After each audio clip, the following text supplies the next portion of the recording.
बहुत बड़ी खबर सामने आ रही है। इजराइल के प्रधानमंत्री बेंजामिन नेतन्याहू ने लेबनान के बॉर्डर का दौरा किया है। नेतन्याहू ने धमकी दी है कि अगर हिजबुल्लाह जंग में कूदा तो वो अपनी जिंदगी की सबसे बड़ी गलती करने जा रहा है। नेतन्याहू ने यह भी कहा है कि अगर लेबनान इस युद्ध में कूदा तो वो जिंदगी में कभी दोबारा युद्ध लड़ने के लायक नहीं बचेगा। बड़ी खबर आप देख रहे हैं, लेबनान बॉर्डर पर नेतन्याहू पहुंचे और लेबनान को, हिजबुल्लाह को ये बड़ी चेतावनी।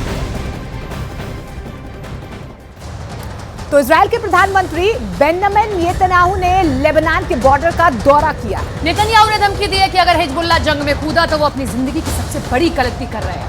नेतन्याहू ने यह भी कहा कि अगर लेबनान इस युद्ध में उतर गया तो वो जिंदगी में कभी दोबारा युद्ध लड़ने के लायक नहीं रहेगा। वहीं इसके आगे नेतन्याहू ने एक मंत्री ने हमास, हिजबुल्लाह के साथ साथ ईरान तक को बर्बाद करने की धमकी दी है। रिपोर्ट देखिए।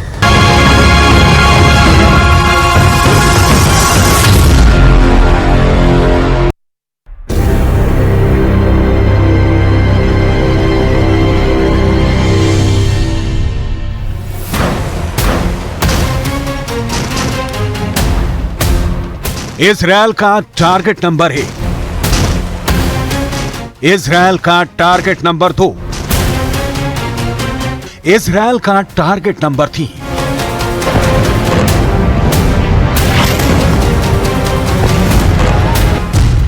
गाजा में हमास के खिलाफ शुरू हुई जंग का विस्तार अब हिजबुल्लाह तक हो गया है। हिजबुल्लाह और हमास के साथ ईरान दीवार की तरह खड़ा है और इजरायल का दुश्मन नंबर 1 बना हुआ है। इजरायल के खिलाफ पूरी दुनिया में मुहिम चला रहा है। हमास के गोदाम ईरान के हथियारों से भरे पड़े हैं। वहीं हिजबुल्लाह का बैकबोन भी ईरान है। हमास, हिजबुल्लाह और ईरान की तिकड़ी इजरायल के लिए सबसे बड़ी चुनौती है। इजरायल का दावा है कि वो इस तिकड़ी को तोड़कर दम लेगा।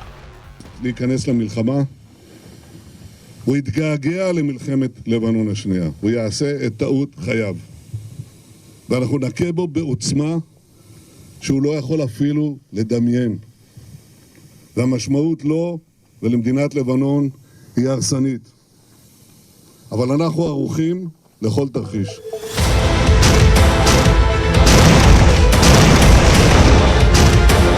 हमास पर रोज बारूद बरसा रहे इजरायल ने अब हिजबुल्लाह के खिलाफ भी जंग छेड़ दी है। सिर्फ यही नहीं, इजरायल सरकार के एक मंत्री ने ऐलान किया है कि इजरायल ने कसम खाई है अगर हिजबुल्लाह हमास के साथ शामिल हुआ तो वो ईरान पर हमला करेगा और ईरान का फन कुचल कर ही मानेगा।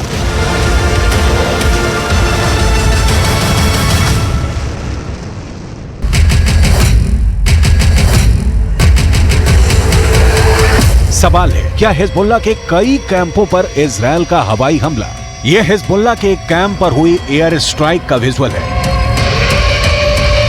इजरायल का दावा है कि उसने हिजबुल्लाह के एक ऐसे कैंप पर बारूद बरसाकर खाक में बदल दिया है जहां से इजरायल पर एंटी टैंक मिसाइल से हमला होने वाला था। पूरी तैयारी हो चुकी थी, टारगेट भी सेट थे, लेकिन फायर बटन के दबने से पहले हिजबुल्लाह के उस कैंप पर आसमान से बारूद का पहाड़ टूट पड़ा। Camera 1, camera 2, camera 3, camera 4, camera 5। Israel के हवाई हमले के बाद हिजबुल्लाह के उस कैंप का क्या हाल हुआ, इसे देखने के बाद बताने की जरूरत नहीं है। हिजबुल्लाह का पहला ठिकाना तबाह, हिजबुल्लाह का दूसरा ठिकाना तबाह, हिजबुल्लाह का तीसरा ठिकाना तबाह,